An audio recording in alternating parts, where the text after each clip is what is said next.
Hello everyone. Today I am sharing more from my personal practices, how I incorporate witchcraft into my mundane daily life. And some of these things are really easy, some are more complex. So let me know in the comments if you would like to see more of this in the future. I hope you enjoy. I have a really busy life, and as much as I need to do really thorough house cleanings and get more storage followed by really lengthy magical clearings, I just really can't always do that. So the way I do a workaround with that is to call in other energies to deepen the clearing that I do have time to do. So to do this, late in a waning moon phase or during dark moon, take a large pot of water and put it on the stove. And you should do this preferably in the morning or early evening, late afternoon, so that you have several hours to let this spell work. And what I do is take a deep breath and picture the night sky with the moon getting smaller and smaller, or maybe see it as completely dark. And when the water comes to a boil, I add rosemary and blue vervain for protection and clearing. And you can use just rosemary if you don't have blue vervain. The amount of the herbs doesn't need to be exact. I like to use a fair amount, but use what you have.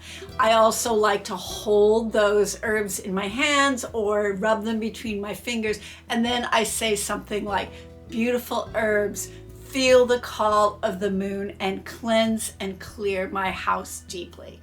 Then I put them in the pot, turn the heat on the pan down until it is just simmering, and let it steam for several hours so that it completely infuses the ceiling, the walls, the windows with the power of those herbs. And you need to really stay close by so that you can check on it and don't let the water boil away. I have a few different brooms, as you might guess, and one of the things I like to do is charge them with a little bit of magic. For a discreet version of this, take some full moon water and dip your finger in the water and draw a spiral with that moon water all the way down your handle of your broom until it reaches the bristles. And you can of course put it on the bristles if you want, but I don't usually do that because I don't want water on my floor when I'm sweeping. And if you don't have moon water, you can use regular water.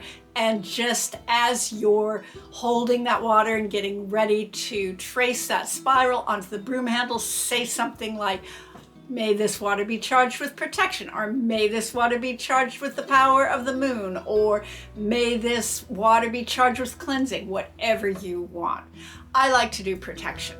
So then at the very top of my broom handle, I make a little dot with my finger using some fiery protection oil. And there's lots of other ones out there that you can use. My fiery protection oil is St. John's wort flowers that I gathered in the summer and placed in olive oil for a couple weeks and then strained them out. And then once the oil is strained out, I add a few drops of essential oil of cinnamon to the jar. And I usually put it in a special bottle of its own and keep the regular St. John's wort separate so I can use it for other things. And this will keep for about a year or a little more. And I use this oil anywhere I need fiery, strong, absolute protection that's very concentrated. And I just use a little dot of it.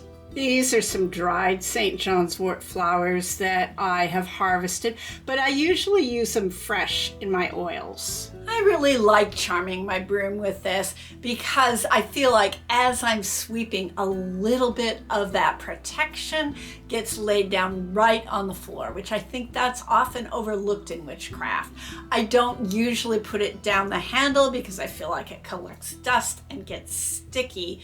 And you can also adapt this spell using any oil with any intention that you want to lay down in your house on a broom. Another thing that I like to do with my brooms is to add a charm bag to them and just tie it above the bristles to infuse that broom with some magic. And this one is very obviously not discreet, in case you need to keep your practice on the down low.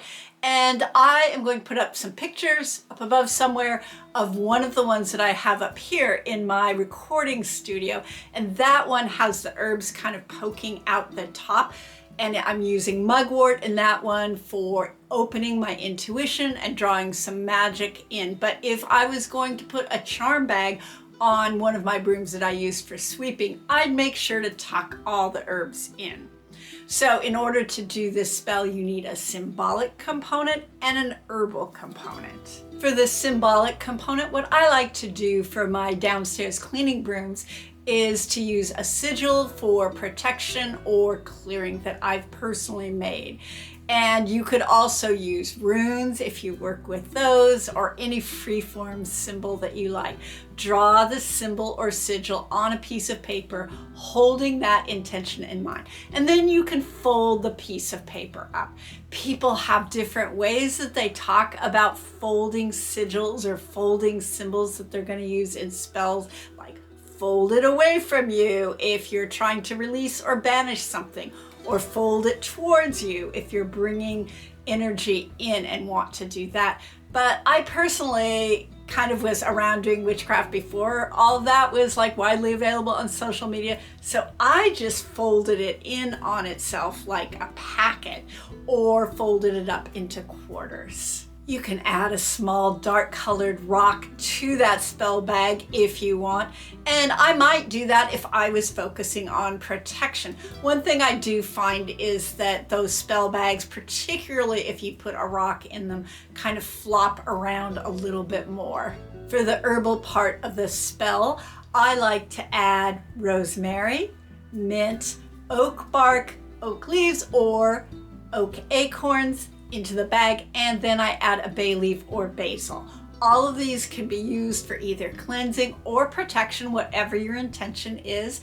And once you've added everything to the bag, hold it in your hands, hold your intention in mind, or speak it or whisper it several times. Then tie the spell bag closed with however many knots you feel like would be helpful to your particular intention. One is of course just fine. I like to use 4 for protection and maybe 5 for clearing. And be sure that you have enough string left over after you've tied that charm bag closed, that you can tie that charm bag around the handle of the broom and then move it down so that it's just above the bristles. Maybe you want to incorporate the direction that you sweep into this spell, but I don't really do that because I always just really sweep things towards me from the outer edges of the house into the center. But I'm sure you could, if you wanted to get rid of things, just kind of sweep from the center out. But I think that's kind of a hassle and not very practical. Before I jump into sharing just a few more quick tips, I wanted to tell you about a Patreon promo that I'm running this month. If you sign up now, you get extra benefits depending on what tier you sign up for a couple of months, and the details will be in the description. I'd love it if you had the ability to support me there. Okay, these are just a few quick tips that are really simple that I use around the house in my daily life. As I take my first drink of water in the morning, I like to visualize that water moving through my body, hydrating and nourishing and blessing my cells, skin, and organs, and that I'm connected to the sacred source of that water. And maybe I'll give it a little well-wishing and just say, may all waters be free and blessed. I also, when I'm doing laundry, I use an unscented laundry soap because I just can't kind of stand some of the artificial scents. But what I do is I will take a essential oil that I like rosemary for protection, and put just a drop or two, almost like a homeopathic dose, in the laundry bottle so that it provides protection, and then I use that for washing my clothes and my sheets. Lavender is nice and it aids in sleep, but pets are a little sensitive to lavender, so always check whatever essential oil you're going to be using if your pets sleep with you or you have pets in the home. I also like to gather rainwater in the spring for renewal, and then I draw pentacles with that water, just using my finger on windows or walls. And in the autumn, I collect that water and do the same thing of drawing pentacles around my house with it to call in abundance. Okay, wonderful ones. Please let me know in the comments which of these tips, if any, were helpful to you. And maybe you have tips of your own to share. I'd love to see that. And I'd also really like it if you check out my description for that Patreon promo. And I'm now sending out a newsletter that has a lot of magic and witchy tips, as well as notifications for my workshops and upcoming classes. So sign up for that if you want. I don't spam you all the time, I promise.